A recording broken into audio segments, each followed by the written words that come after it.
ఎప్పుడూ లేనిది ఆ పెద్దాయన నోటి నుంచి చెప్పుతో కొట్టండి, చర్యలు తీసుకోండి అన్న మాటలు ఎందుకు వచ్చాయి? ఎప్పుడూ మిస్టర్ కూల్గా పెద్దరికానికి కేర్ ఆఫ్ అన్నట్టుగా ఉండే ఆ లీడర్ ఇప్పుడెందుకు బ్యాలెన్స్ తప్పారు? ఆయన తీవ్రమైన ఒత్తిడిలో ఉన్నారా?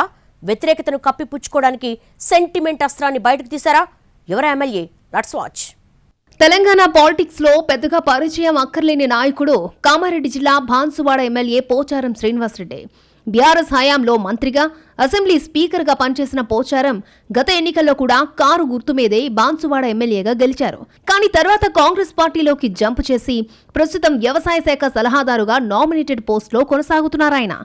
అయితే పార్టీ మారి తప్పు చేశారంటూ లోకల్ గులాబీ వర్గాల్లో చాలా రోజుల నుంచి చర్చ నడుస్తోంది. నియోజకవర్గ ప్రజల్లోనూ ఇదే అభిప్రాయం ఉందన్నది ఒక వెర్షన్. అదే సమయంలో నిన్నటి వరకు పోరాటం చేసిన పోచారంతో ఇప్పుడెలా కలిసి పనిచేయాలంటూ కాంగ్రెస్ లో ఓ వర్గం అంటి ముట్టనట్టుగా ఉంటోందట.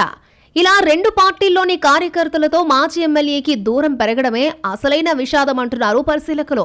బీఆర్ఎస్ అధినేత కేసీఆర్ పోచారం శ్రీనివాసరెడ్డిని లక్ష్మీపుత్రునిగా పిలుస్తూ చాలా గౌరవం ఇచ్చేవారట.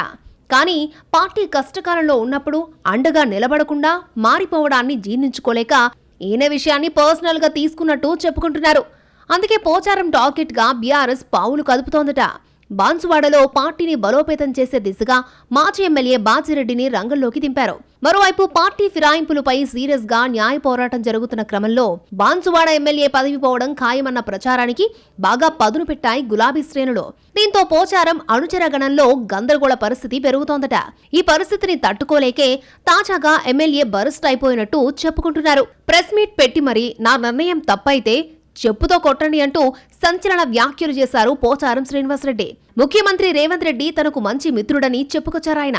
అభివృద్ధి కోసమే సీఎంను కలిశానని, తాను తీసుకున్న నిర్ణయం తప్పైతే ఇప్పుడే ఎమ్మెల్యే పదవికి కూడా రాజీనామా చేసేస్తానని ప్రకటించారు. బీఆర్ఎస్ గుర్తుతోనే ఎమ్మెల్యేగా గెలిచారని చెబుతూ స్పీకర్ నిర్ణయానికి కట్టుబడి ఉంటారని కూడా కుండబద్దలు కొట్టారాయన.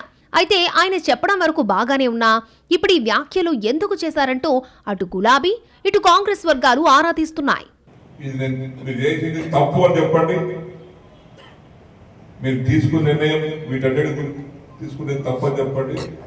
నేను పక్క తప్పదు. ఈరోజు ఉమ్మడి నిజామాబాద్ జిల్లాలోని సీనియర్ ప్రజా ప్రతినిధి శ్రీనివాసరెడ్డి ఆచితూచి మాట్లాడతారని పేరుందే.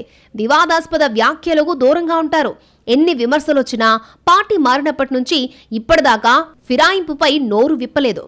కానీ ఇప్పుడు బాన్సువాడలో ప్రెస్ మీట్ పెట్టి మరీ తప్పైతే చెప్పుతో కొట్టమనడం, నియోజకవర్గ అభివృద్ధి, ప్రజల సంక్షేమం కోసమే సీఎం రేవంత్ రెడ్డిని కలిశానని వివరణ ఇవ్వడానికి బ్యాక్గ్రౌండ్ స్టోరీ వేరే ఉందా అన్న అనుమానాలు వస్తున్నాయి పొలిటికల్ పరిశీలకులకు. ఈ క్లారిఫికేషన్ ద్వారా తాను టెక్నికల్ గా బీఆర్ఎస్ లోనే ఉన్నానని చెప్పుకొచ్చే ప్రయత్నం చేసి ఉండొచ్చని అంచనా వేస్తున్నారు. ఇది ప్రజల్లో సెంటిమెంట్ ని రగిల్చే ప్రయత్నమని కొందరు అంటూ ఉంటే, పెద్ద ఆయనేమీ చిన్న చిన్న వాటికి ఇలా స్పందించే టైపు కాదు, భవిష్యత్తుని దృష్టిలో పెట్టుకుని ప్రకటన చేశారన్నది ఇంకొందరి అభిప్రాయం. క్యాడర్లో గందరగోళానికి తెరదించి కాపాడుకునే ప్రయత్నం కూడా అయ్యుండొచ్చు అంటున్నారు. పార్టీ మారడంతో తనపై వచ్చిన వ్యతిరేకతను కొంతమేరకైనా తగ్గించుకునేందుకే చెప్పుతో కొట్టండి, రాజీనామాకు సిద్ధమనే ప్రకటనలు చేసి ఉండొచ్చన్నది విశ్లేషకుల అభిప్రాయం. పోచారం ప్రకటనపై అటు బీఆర్ఎస్ ఘాటుగా రిప్లై ఇచ్చేందుకు రెడీ అవుతోందట. పెద్దాయన వివరణ ఎంతవరకు పాజిటివిటీని తెస్తుందో చూడాలంటున్నారు పరిశీలకులు.